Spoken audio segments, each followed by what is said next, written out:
100 কোটি পর আবার একটা ব্লগ নিয়ে চলে আসছি। এটা আবার ডেলি ব্লগ না, এটা হচ্ছে শুধু খাওয়া দাওয়ার ব্লগ।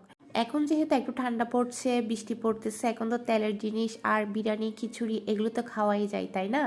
তো যাই হোক, সন্ধ্যার সময় বানিয়ে নিয়েছি হচ্ছে পাস্তা আর নুডলস একসাথে দিয়ে একটা নুডলস বানিয়ে নিয়েছি। এখানে আমি কোনো কিছুই দিই নাই, সবজি বলেন চিকেন বলেন কোনো কিছুই দিই নাই, 5 মিনিটে রেডি করে ফেলছি। কারণ হাজব্যান্ড অফিস থেকে এসে বলতেছে গরম গরম কোনো কিছু খাবে, তাই আমি এটাই মাথায় আসলো, তাই আমি এটাই বানিয়ে দিয়েছি। তো ওকে আমি বানিয়ে দিয়ে ওকে আমি দিয়ে আসলাম। আর এখানে 3টা চামচ নিয়েছি, আমিও একটু খাবো আর কি। নুডলস আর পাস্তা একসাথে খেতে কিন্তু অনেক মজা লাগে। এখানে আমি দিয়েছি হচ্ছে ক্যাপসিকাম, কাঁচামরিচ, ডিম, এগুলো দিয়ে আমি করছি, অনেক মজা হয়েছিল। আর চিলি সস দিয়েছি একটু ঝাল হওয়ার জন্য। তো যাই হোক, খাওয়া দাওয়া শেষ করে এখন আমি রাতের জন্য রান্নাবান্না করতে চলে এসেছি, কারণ আজকে হচ্ছে বাবা আসবে। তো এখন যেহেতু একটু বৃষ্টি পড়তেছে, তাই ভাবলাম একটু বিরিয়ানি রান্না করি।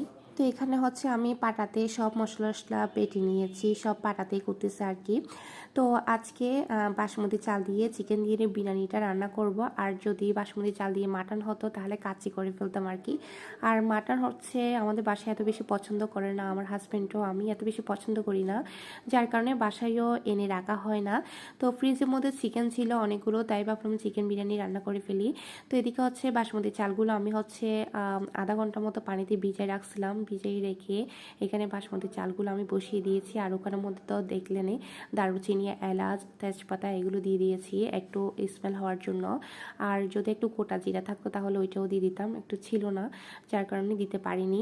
আর এদিকে হচ্ছে ওটা হচ্ছে, আর এদিকে আমি আলু ভেজে নিচ্ছি, আলুগুলো একটু বড় সাইজ করে কেটে নিয়েছি।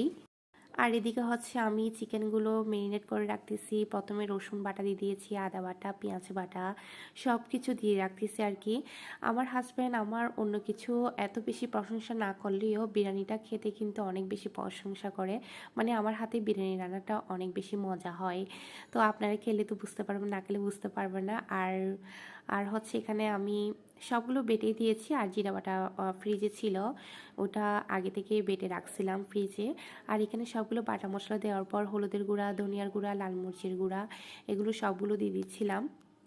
আর বিরিয়ানি রান্না করতেছে, আর কোনো কিছু রান্না করব না, রাতে তো এত বেশি খাওয়া যাবে না, যার কারণে। আর এটার সাথে হচ্ছে একটু সালাদ করব আর ডিম করব। আর এখানে হচ্ছে আমি বিরিয়ানি মশলাটা দিয়ে দিয়েছি, সুন্দর করে মেরিনেট করে রেখে দিব। আর হ্যাঁ, একটু সরিষার তেল দিয়ে দিচ্ছি। সরিষার তেল দিয়ে সব কিছু দিয়ে আর গোটা মশলাগুলো দিয়ে সুন্দর করে মেরিনেট করে ফ্রিজে নর্মালের মধ্যে রেখে দিব 10 থেকে 15 মিনিট। রেখে দেওয়ার পর মেরিনেট করে মাংসগুলো রেখে দিলে একটু মজাটা একটু বেশি হয় আমার মনে হয়। তো এদিকে হচ্ছে ভাতও হয়ে গিয়েছে, আর এদিকে আলুগুলো